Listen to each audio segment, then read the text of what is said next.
Hi everyone, it's me, Tim. Today I want to talk about toys and games. This is a fun Friday. In fact, for me, it's New Year's Day. It's a very cold and rainy New Year's Day here in Southern California, but it's New Year's Day, meaning you're going to be seeing this at the end of January, which means my buffer has shrunk from 2 months to barely a month for lots of reasons: the move, work, life. I used to have a 2 month buffer. Now I've got a 1 month buffer, but that's why I like having a buffer because the videos have continued to flow to you. Anyway, today I want to talk about toys. I've talked about toys in the past a lot.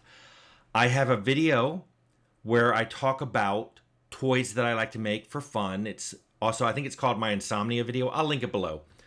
Do not judge me how I look. In that video, it's like 3 in the morning and my hair's sticking up and I'm talking like this. But then over the course of the last couple years, I've given many updates on my toys, especially the space toy, which was turning into a game. And I give updates on how that toy was turning into a game, and you guys made suggestions on what I should change, and I did those. And then I did a post-mortem of it. I also did a post-mortem of my dice rolling toy turning into a game. So you guys can see, here's toys, here's game. But now let me talk about toys and games in particular. All those videos I just mentioned will be in the description. So as I said, a game, and in the previous videos, a game is something that you play, but a toy is something you play with. That is my very high-level distinction between games and toys. In particular, what this means is games have rules and goals. And frequently, not always, but frequently, they have scores, they have a winner or a set of winners, and they have an ending. You play a game and then you're done with the game. Board games are like this, card games are like this, tabletop role-playing games, video games of all kinds. They're games because they have rules and goals and frequently have scores, winners, and endings. Toys have none of those things. Toys have nothing. It's basically, here's this thing that you can play with. Dolls are toys, action figures are toys, Legos are toys. Although right when I say Legos, I kind of feel like I've got to put a caveat on it because Legos have digressed into something else. Original Legos that I grew up with were basic building block Legos. They were obviously toys. It was free form, build whatever you want. That's not what Legos have turned into. Legos have turned into, here's a box set of bricks that build a particular thing.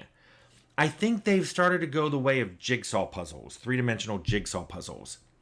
It's a toy in the sense that you play with it, but it's really a game because here's all the things, and it's a puzzle game that you can put together in one way.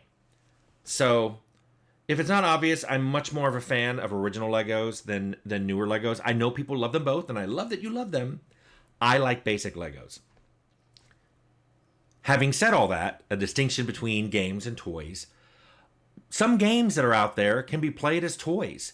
If you've played Minecraft, you have almost certainly played a game as a toy. And I think most of you play Minecraft the way I play Minecraft, which is as a toy. You go out there and you just build stuff and craft stuff, and you have no particular goal other than survival. It is a game in the sense that you can lose. You can die. It's also a game in the sense that there is an end goal of you're supposed to be going after something. I don't think it's a spoiler if I tell people that. So Minecraft is a game, but I would say the vast majority of people play Minecraft as a toy. A lot of games can be played that way. In fact, if you watched my top 5 modern RPG masterclass, one of them is Skyrim. And I describe Skyrim as my comfort game. It's my macaroni and cheese of games. Sometimes I just install it, make a new character, and just go around the world. And this is what I want to stress here. I frequently play Skyrim as a toy. In other words, I make a character and I have no goal for that character. I'm not trying to min-max. I'm not trying to get the best weapons and armor. I'm not trying to follow the storyline or even any of the side quests. In fact, sometimes I don't even bother getting quests. I just walk around the world. I look at things. I go into caves. I explore ruins. I go into dungeons. I don't really have a goal. In fact, one of my games, and this shouldn't be too surprising given some of my Evil Tim videos, I loved the art for the gems so much in Skyrim that I would basically was running around just to collect them.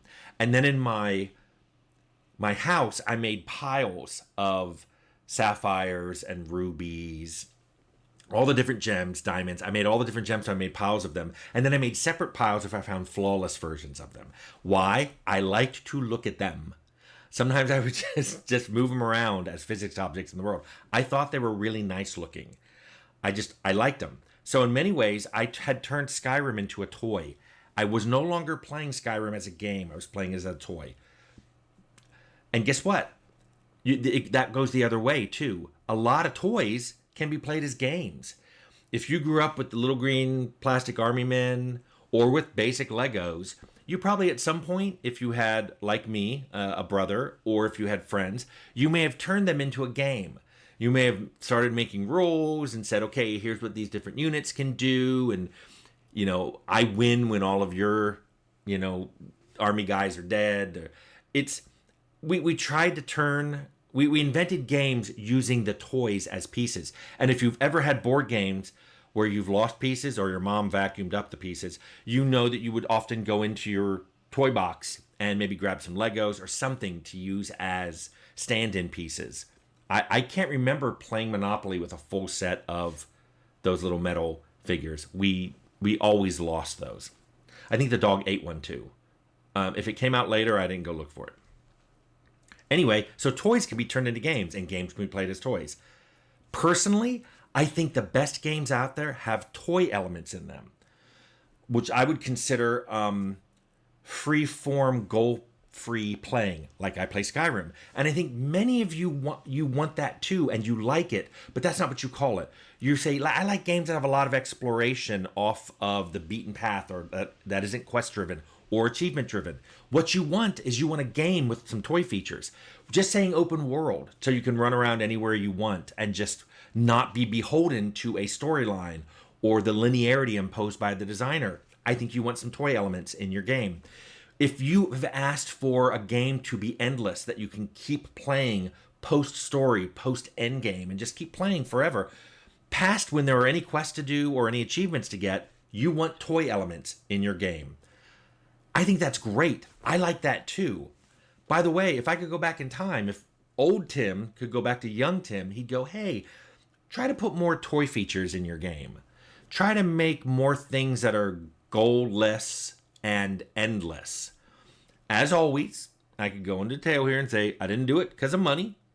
Adding all those features, if you're making a game and you decide you want to add some toy features, you need money.